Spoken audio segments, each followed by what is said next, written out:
আমি আমার স্বামী রাশেদকে কাজের মেয়ের সাথে শারীরিক সম্পর্ক করার সময় দেখে ফেলেছি। শেষে রাতে কেন জানি ঘুম ভেঙে গিয়েছিল। দেখি পাশে রাশেদ নাই। ডাইনিং রুমে যেয়ে পানি খেলাম। কাজের মেয়েটা ডাইনিং আর রান্নাঘরের মাঝে ছোট্ট একটা স্টোর রুমে থাকে। ওই রুমের লাইট জ্বালানো দেখে কৌতূহলবশত উকি মেরেছিলাম। দেখি রাশেদ মেয়েটার উপরে চেপে বসে আছে। বেচারা এতটাই ব্যস্ত ছিল যে আমার ডাইনিং রুমের লাইট জ্বালানো, পানি ঢালা কিছুরই শব্দ পাইনি। ওকে কিছু বুঝতে না দিয়ে চুপচাপ বিছানায় এসে শুয়েছি। কাজ শেষ করে রাশেদও এসে শুয়েছে বিছানায়। ফজরের আজানের সময় আর থাকতে না পেরে উঠে দ্রুত ওয়াশরুমে গেলাম। হরহর করে বমি করে বেসিন ভর্তি করলাম। তারপর চোখে মুখে ঠান্ডা পানির ঝাপসা দিয়ে পরোটার জন্য ময়দা ছেনতে বসলাম আমি।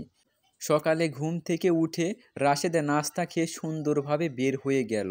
আমি কি করব কিছুই বুঝতে পারছি না। এই পরিস্থিতিতে অন্য কোনো মেয়ে হলে কি করতো আমি জানি না।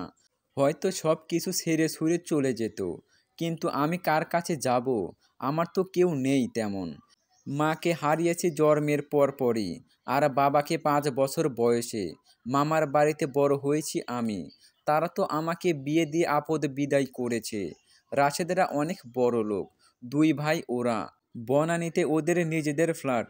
ইম্পোর্ট এক্সপোর্ট ফ্যামিলি বিজনেস ওদের। আমার শ্বশুর শাশুড়ি দুজনই ইউকে থাকেন।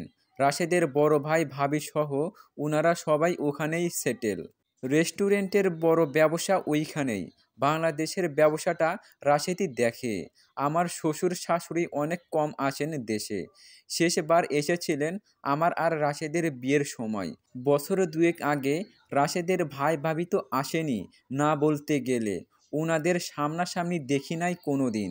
ভিডিও কলে কথা বলেছি শুধু। আমি রাশেদের দ্বিতীয় স্ত্রী। প্রথম স্ত্রী বিয়ের 3 মাসের মাথায় চলে যায়।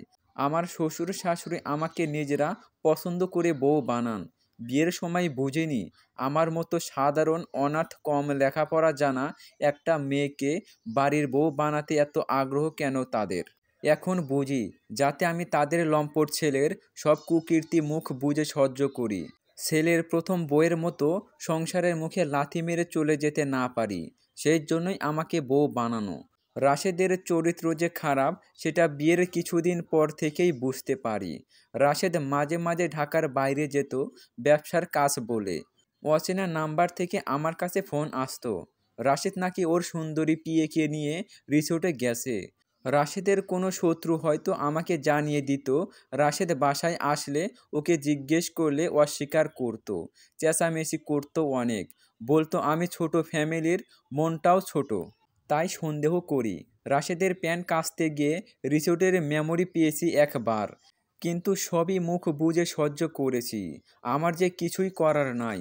বিয়ের পর কিছুদিন রাশেদ আমাকে অনেক আদর করত। অফিস থেকে তাড়াতাড়ি বাসায় আসতো। বেড়াতে নিয়ে যেত মাঝে মাঝে। আসলে নতুন একটা মেয়ের শরীর আবিষ্কারের নেশা কাজ করছিল তখন। নেশাটা কেটে যেতেই সব শেষ। আবার অন্য মেয়ের শরীর খোঁজার পালা। লাভের মধ্যে রাফিয়া চলে আসলো আমার পেটে। 2 বছরের সংসার আমার। মেয়ের বয়স 1। এতদিন তো তাও কিছু চোখে দেখিনি। কিন্তু কালকের ঘটনাটা সব সময় চোখের ওপর ভাসছে। গা গুলিয়ে যাচ্ছে শুধু। বমি উঠে আসছে পেট থেকে। এতটা নিচে নামতে পারে রাশেদ? কেন জানি বিশ্বাস হচ্ছে না।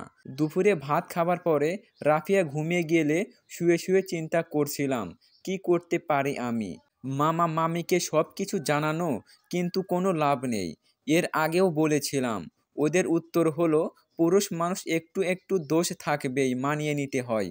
শ্বশুর শাশুড়িকে জানানো কি হবে জানিয়ে একই কথা বলবে। বিয়ের পর সব বলতাম। ওদের উত্তর অ্যাডজাস্ট করে নাও। পুলিশের কাছে যাওয়া কি লাভ? রাশেদ টাকা দিয়ে সব ম্যানেজ করে নেবে। রাশেদকে ডিভোর্স করে চলে যাওয়া। কিন্তু কোথায় যাব আমি?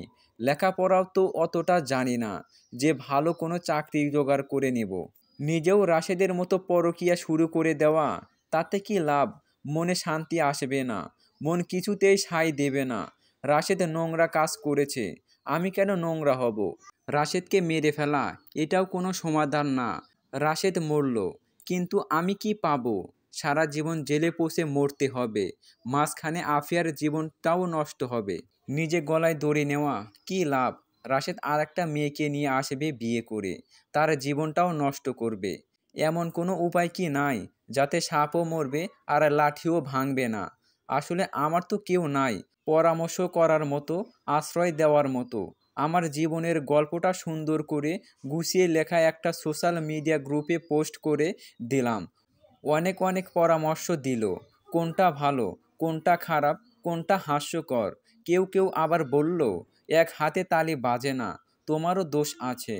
তবে একটা পরামর্শ আমার মনে ধরল খুব, সেই অনুযায়ী অ্যাকশনও নিলাম, ফল পেলাম হাতে নাতে।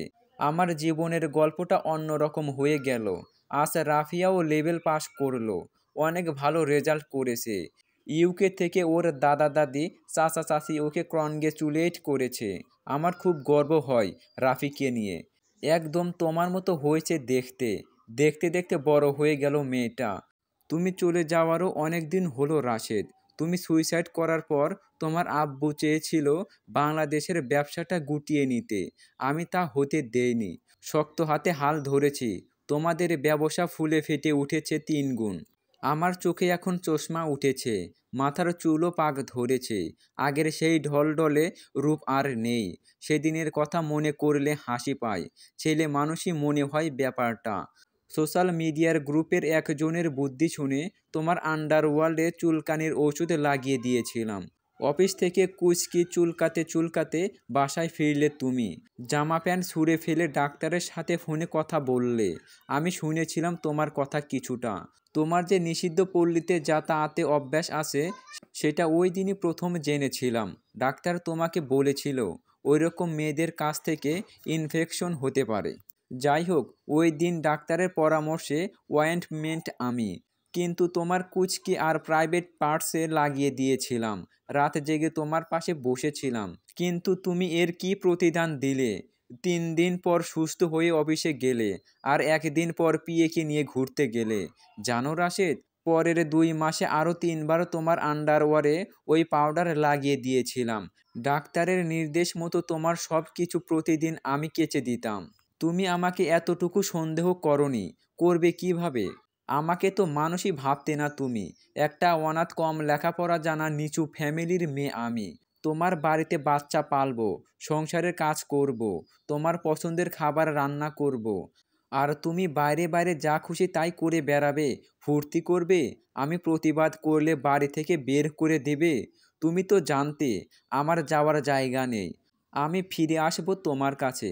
আমি তোমার খেলার পুতুল কিংবা পোষা কুকুরও বলতে পারো। সব সময় তোমার সেবা করে যাব। তোমার সব অপকর্ম মুখ বুজে সয়ে সেই মেয়ে যে অত্যন্ত সুকৌশলে তোমার সাথে এমনটা করবে সেটা তোমার চিন্তাতেও আসেনি। তাছাড়া তোমার মনে ভয় ছিল রাশেদ। এখানে সেখানে কম জায়গায় কম মেয়ের সাথেতে তুমি শুয়ে বেড়াওনি। বাসায় কাজের মেয়েটাও তোমার হাত থেকে রেহাই পেল না।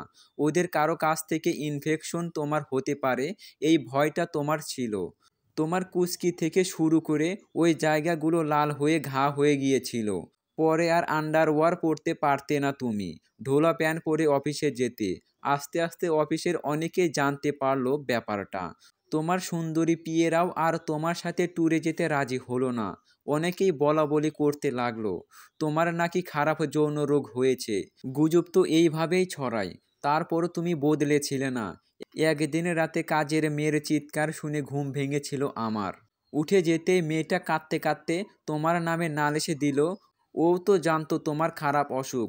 ওই রাতে খুব লজ্জা পেয়েছিলে তুমি। পরের দিন সকালে এসে তুমি আমার কাছে হাত পা ধরে মাপ চাইলে। ওই দিন বিকেলে রাফিয়াকে নিয়ে মার্কেটে যাচ্ছিলাম। কাজের মেয়েটা এসে বলল ওর তোমার সাথে একা বাসায় থাকতে ভয় লাগে, ওকেও সাথে নিয়েছিলাম। সব দেখে শুনে শুকনো মুখ করে বসেছিলে তুমি। আমাকে বললে তাড়াতাড়ি ফিরো। ওইটাই তোমার সাথে আমার শেষ কথা ছিল রাশেদ। আমি সেটা ভাবিনি কখনো। মার্কেট থেকে ফিরে তোমার কোনো সাড়া শব্দ না পেয়ে দারোয়ানকে ডেকে দরজা ভেঙে ফ্যানের সাথে ঝুলতে থাকা তোমার প্রাণহীন দেহটা দেখে চিৎকার করে উঠেছিলাম। মাঝে মাঝে খুব জানতে ইচ্ছে হয় রাশেদ, কী সুখ পেতে তুমি ওইসব মেয়েদের কাছ থেকে। আমি তো অনেক সুন্দরী ছিলাম। রাফিয়ার মতো ফুটফুটে একটা মেয়ে ছিল আমাদের। ওদের সাথে শোয়ার সময় আমার না হোক রাফিয়ার মুখ কি তোমার চোখে ভেসে উঠতো না রাশেদ? জানো রাশেদ, আমি এখন আর কম লেখাপড়া জানা মেয়ে না। ব্যবসা সামলানো রাফিয়াকে মানুষ করার পাশাপাশি উন্মুক্ত বিশ্ববিদ্যালয় থেকে মাস্টার্সটাও কমপ্লিট করে ফেলেছি। কাজের পাশাপাশি প্রচুর বই পড়ি। বাসায় একটা ছোট্ট লাইব্রেরিও দিয়েছি। যে সোশ্যাল গ্রুপটাতে তোমার আমার কথা প্রথমে লিখেছিলাম, ওই গ্রুপে লেখালেখি করি নিয়মিত। আমি একটা ছোট্ট এনজিও খুলেছি রাশেদ। যেসব মেয়েরা ডোমেস্টিক ভায়োলেন্সের শিকার অথচ তাদের পাশে কেউ নেই, সেই সব মেয়েদের পাশে দাঁড়ায় এনজিওটা। একটা এতিমখানাও আছে আমার। গোটা 50 এতিম শিশু থাকে সেখানে। কিছুদিন আগে একটা অনলাইন নিউজ পেপার থেকে আমার সাক্ষাৎ নিয়েছে। তোমার সেই অনাথ কম লেখাপড়া জানা মেয়েটি এখন অনেক কিছুর সাথে জড়িত। তারপরও আমার সবচেয়ে গর্বের জায়গা কোনটা জানো রাশেদ? সেটা হলো রাফিয়া। ওকে নিয়ে এখন আমি তোমার ছবির সামনে দাঁড়িয়ে আছি, একজন গর্বিত মা হিসাবে। আমাদের দুইজনের সাথে তুমিও থাকতে পারতে রাশেদ, একজন গর্বিত বাবা হিসাবে। তোমার জন্য দুঃখ হয় রাশেদ। 2 মিনিটের বিছানার সুখের জন্য এত সুন্দর আর আনন্দময় একটা জীবন তুমি মিস করলে। ওই সব সম্পর্ক কখনোই সুখ বয়ে আনে না, এটা তুমি বুঝলে না। সৎভাবে সুন্দরভাবে স্ত্রী কন্যার কাছে বিশ্বস্ত থেকে বেঁচে থাকা যে কতটা মজা সেটা তুমি জানলে না। আমি লীরা খান, মরহুম রাশেদ খানের স্ত্রী, রাফিয়া খানের মা। আমার জীবনের গল্পটা আপনাদের শোনালাম। হয়তো বিধাতা চেয়েছিল বলেই আমার জীবনের গল্পটা এমন হলো। না চাইলে রাশেদের হাতে ধরা পড়ে গল্পটা অন্যরকম হয়ে যেত।